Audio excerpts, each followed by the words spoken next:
Chocante, advogado enfrenta ministro do STF cara a cara com o ministro Alexandre de Moraes. Ele é enfático em dizer que ele é acusador, ele é juiz e que ele não está correto em sua decisão.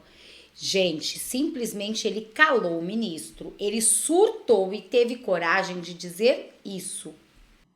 É impressionante, e com a devida vênia eu vejo o ministro Alexandre de Moraes inverte o papel de julgador aqui nessa casa, nessa Suprema Corte. Ele passa de julgador a acusador. É um misto de raiva com rancor, com pitadas de ódio, quando se fala dos patriotas.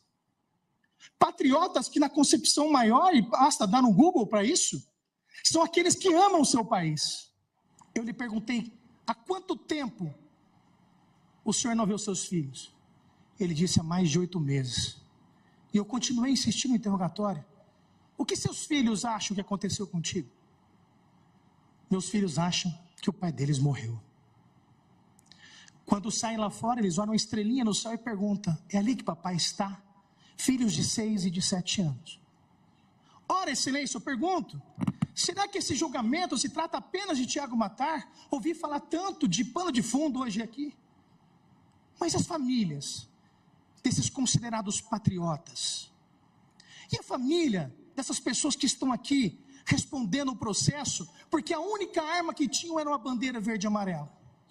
Mas poderiam dizer, é simples, doutor, era só não ter cometido atos de vandalismo ou golpismo. Nós também, advogados aqui, somos contra qualquer tipo de ato golpista. Nós rechaçamos veementemente qualquer ato de bandalheira. Mas não são todos que cometeram essa bandalheira. É separar os grupos. Não é só separar executores, qualquer um é executor, qualquer um é mentor. Ainda ouvi o ministro Gilmar Mendes falar assim, existe mais alguém. Quem é esse alguém que está por trás disso tudo? A quem querem chegar? Esse julgamento ele está sendo jurídico de Aécio? Ou esse julgamento, Aécio e agora Tiago Matar? Ou esse julgamento está sendo político, a fim de criminar mais alguém? A fim de um objetivo do qual nós não conseguimos entender? Porque parece que estão sendo usados como, diz o Pequeno Príncipe, os fins justificam os meios e podemos passar por cima de todos. Maquiavel, os fins justificam os meios. Presidente, como disse o eminente ministro Luiz Roberto Barroso, no mundo civilizado, nós não vivemos de mentiras, falsidades, e muito menos de agressões. Presidente, é patético e medíocre, eu repito, é patético e medíocre que um advogado suba à tribuna do Supremo Tribunal Federal com um discurso de ódio, um discurso para postar depois nas redes sociais que veio aqui agredir o Supremo Tribunal Federal, talvez pretendendo ser vereador do seu município no ano que vem. E eu digo com tristeza, presidente, que o constituído, o réu aguarda que o seu advogado venha aqui, venha defender tecnicamente, venha analisar tipo por tipo. O advogado ignorou a defesa. O advogado não analisou nada, absolutamente nada. Não analisou associação criminosa, não analisou dano, não analisou nada porque o advogado preparou um discursinho para postar em redes sociais. Isso é muito triste. Os alunos que aqui se encontram, os alunos do curso de Direito da Universidade de Rio Verde, de Goiás, hoje tiveram uma aula do que não deve ser feito na tribuna da Suprema Corte do país. Hoje tiveram uma aula do que um advogado constituído não deve fazer para prejudicar o seu constituinte. Ou seja, esquecer o processo e querer fazer uma média com os patriotas. Realmente é muito triste. E só não seria mais triste, ou só é mais triste, porque ainda confundiu o príncipe de Maquiavel com O Pequeno Príncipe, de Antonieta de Saint-Exupéry, que são obras que não têm absolutamente nada a ver. Mas, obviamente, quem não leu nenhuma nem outra, vai no Google e às vezes dá algum problema. É o problema do mundo das redes sociais. Então, realmente muito triste isso que ocorreu hoje aqui, presidente.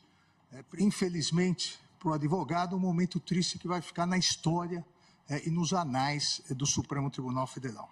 Eu fixo a pena final aqui, e daí eu detalho cada uma delas, a pena final fica em 15 anos, não em 17 anos. Eu, de igual forma, fixo a condenação ao pagamento da indenização mínima de forma solidária em 30 milhões, para pagar antes de 30 anos, de preferência. E o de sempre, presidente, após o trânsito em julgado, lançar o nome do réu no rol dos culpados, expedição de guia de execução definitiva. Custas pelo condenado é o voto, presidente. É tão responsável quanto quem pratica o ato. E por fim, senhora presidente, eu quero dizer com muita tristeza, mas eu tenho que dizer a Vossa Excelências, porque eu não sou homem de falar e depois dizer que não disse, que não é aquilo. Nessas bancadas aqui, nesses dois lados, senhores ministros, estão as pessoas mais odiadas desse país. Infelizmente, quantas fotos eu tenho com o ministro dessa corte? Muitas, muitas. Não vi no velório de sepultura pertence a pessoa que eu amava muito, para não dizer que eu estava afrontando essa corte. Mas Vossa Excelência tem que ter a consciência que Vossa Excelência são pessoas odiadas desse país.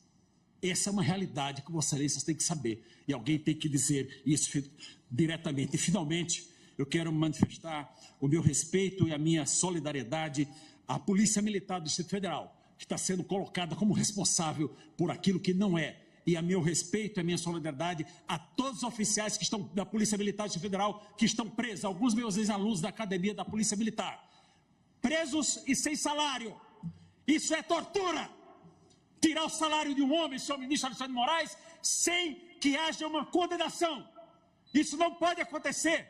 Essas famílias estão desesperadas e torturadas. Essa é a minha posição, é a minha opinião. E eu digo, finalmente, para concluir, eu peço que esse tribunal declare a incompetência desse juiz para o julgamento e não fazendo, julgue improcedente a ação em sua totalidade. Muito obrigado, senhora presidente. Agradeço. Sem pedir voto em Nunes, Bolsonaro diz que eleição em São Paulo é contra bolos. Em live na noite desta quarta-feira, dia 2, o ex-presidente Jair Bolsonaro não pediu voto para o prefeito de São Paulo, Ricardo Nunes. Não deixou claro que quer vê-lo no segundo turno e afirmou que a eleição na cidade é contra a candidatura do Lula, em referência a Guilherme Boulos, do PSOL. Bolsonaro já sacou tudo e já entendeu que a luta é contra a esquerda, né, gente? Por mais que esteja essa luta aí entre direita e direita, pastor Silas Malafaia atacando ele, Nicolas Ferreira, e agora atacando também Pablo Marçal, Bolsonaro já entendeu que está complicado, que Ricardo Nunes provavelmente pode ir para o segundo turno com ele, Pablo Marçal, e é aí que vai ficar complicado. O que será que Bolsonaro vai fazer diante disso? Ao que tudo indica, ele já está sinalizando que abandonou Ricardo Nunes, e isso tem causado grande desespero nele, viu, gente? Aqui, aspas, Bolsonaro se referiu a Nunes como nosso candidato, mas não fez nenhum pedido de voto direto ao candidato à reeleição. O ex-presidente, no entanto, destacou a presença do coronel Melo Araújo, do PL, a quem chamou de meu vice na chapa do prefeito, e disse que ele vai ajudar São Paulo. Confio 100% nele, Melo Araújo. É uma pessoa fantástica, disse durante a live para falar de eleições. O ex-presidente destacou a qualidade de Melo Araújo, mas evitou gestos voltados exclusivamente a Nunes. Bolsonaro se tornou um dos fiadores da candidatura a indicar Coronel da Rota como vice-prefeito. Aspas, se o Nunes fosse mal intencionado, jamais aceitaria como vice o Melo Araújo, fecham aspas, enfatizou ele, mas por nenhum momento ele pediu voto para Ricardo Nunes, o que ele já entendeu, né, gente? Que com certeza é Pablo Marçal em primeiro turno.